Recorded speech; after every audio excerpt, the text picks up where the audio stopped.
Have you ever wondered why you eat? Okay, look, at a core reason you eat because you have nutritional requirements, right? You eat because your body needs things. It needs energy, it needs building blocks. That's sort of why you eat.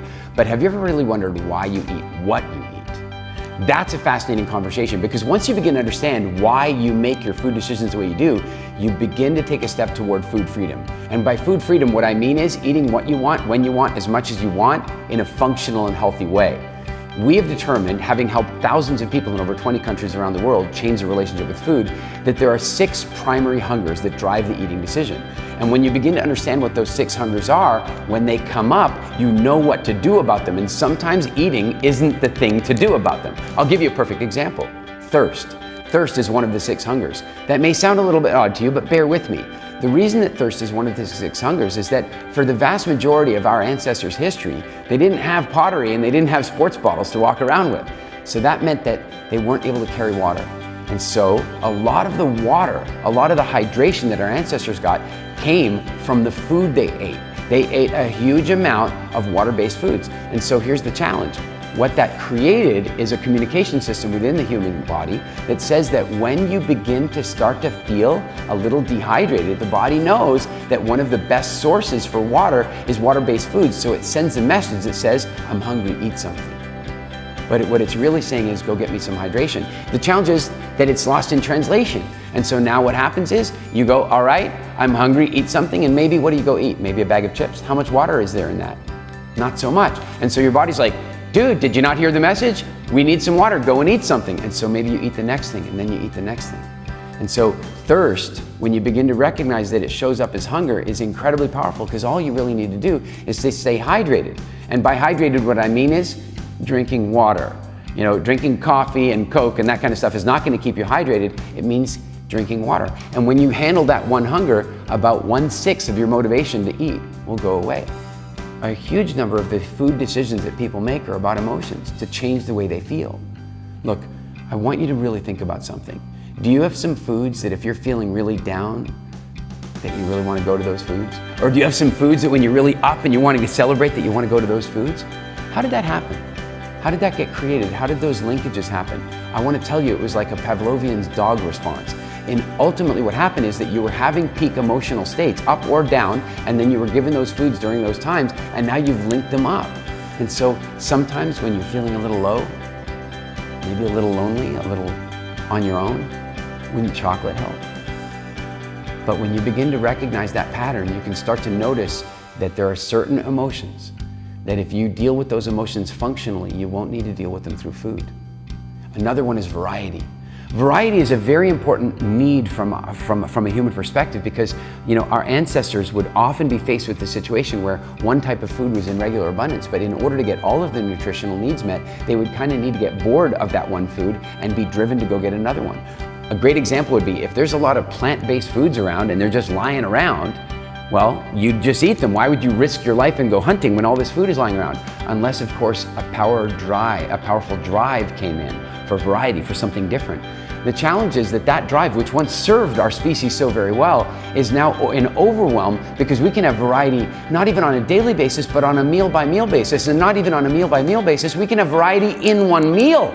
We can have 5 or 6 different types of food on the plate at the same time. And so our need for variety is causing all kinds of challenges, because what we really need to recognize is that we don't need nearly as much variety as we get currently. What we do need to do is make sure we're getting a variety of the right healthy foods coming in.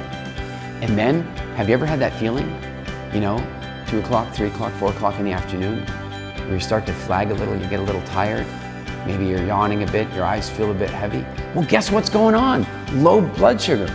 Humans have 2 primary energy sources. One is fat and one is sugar. And when you have your body predominantly burning sugar, what's going to happen is that you're going to have ups and downs of your energy. When somebody trains their body to predominantly burn fat, then they have this steady, slow burn. They can run for ages and ages. That's why you now have these people, ultra marathoners, who can run multiple marathons in a day. When the prevailing wisdom of the old used to be that you'd hit the wall at 17 miles and you had to be so tough and use your willpower to get through that. That's because low blood sugar kicks in. And so the problem is the minute somebody starts to feel low blood sugar, they want to go out and eat something with what? With high sugar, with a high GI count. They want to go eat something with sugar, and it gives them a craving for carbs. And so when you begin to recognize that you can change your metabolism and get yourself to a place where you have a steady form of energy, then you'll eliminate a huge reason for snacking and a huge reason for eating dysfunctional foods. Have you ever felt empty? You know, your stomach's growling a little and you want to fill up? What I want to tell you is that's actually not a form of hunger at all. That is simply a physical sensation. Your stomach is empty and you feel more comfortable with food in your stomach. The challenge is that most people in the developed world today are constantly starving. What I mean is that they're eating a lot of food, but the food is so low on nutrition that they are actually feeling like they're starving. And the problem is that then when their stomach is empty while they're starving, those things get linked up and become incredibly powerful. And so now when somebody's stomach is empty, they feel like they have to fill it. Absolutely not the case. Your stomach in normal condition is about the size of your fist. Go ahead, make a fist and take a look. How much food do you think it takes to fill that up? And your stomach is like a transformer. It's designed to be able to expand into a large sack for times of serious opportunity. Suddenly there's fruit on all the trees. You need to be able to eat a lot of it because it won't be there tomorrow. Or your clan has suddenly been very successful and had a great hunt. Well, without refrigeration, we got to eat as much of the meat as we can right now. And so then the stomach can expand. But the problem in the developed world is that most of us, our stomachs are expanded like that all the time. And so then when it feels empty, it takes so much more food to fill it. When we begin to recognize that an empty stomach is simply a sensation and not an indication of hunger at all, we can really begin to make some change. And then we can deal with the only true hunger, nutritional hunger. The rest of them are illusionary. Nutritional hunger is the only real hunger, and the problem is that it's not very clear. You see, it's not very clear because our ancestors didn't have a grocery store to go to. So in other words, Mother Nature ultimately drove what was nutritionally available. And so as the body said, wow, I need this vitamin, I need this mineral, I need these fats, I need these proteins, the body didn't say, well, go and get this brand. It said, eat something. Because if you simply did that every day, if you simply ate what was available around you in nature every day, over the course of the year, you would get your nutritional needs met. The challenge we have today is that most of us are not getting our core nutritional needs met, and so we're walking around with a permanent state, as a permanent feeling of hunger. The simplest way to neutralize this one is to make sure that you follow one of our very, very core principles at WildFit, and that is that your health is far more determined by you getting enough of the good stuff than it is even by you eliminating the bad stuff. If you focus on getting enough of the plants that you need to be eating, enough of the healthy proteins that you need to be eating, enough of the hydration and water that you need, if you focus on that, then you're going to reduce your nutritional hunger dramatically, and then all of a sudden you're going to have a great deal more power to deal with emotional hunger when it comes up, and you won't have the low blood sugar issues. By getting your nutritional needs met, you'll change your relationship with food forever. And by understanding all these hungers and paying attention to them, by slowing time down and asking yourself, really, why are you eating this thing right now? You can make some change. Spend 3 months with us.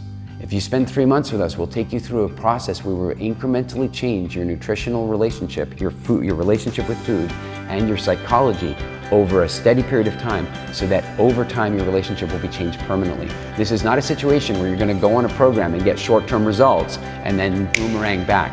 This is how we will change your health trajectory forever.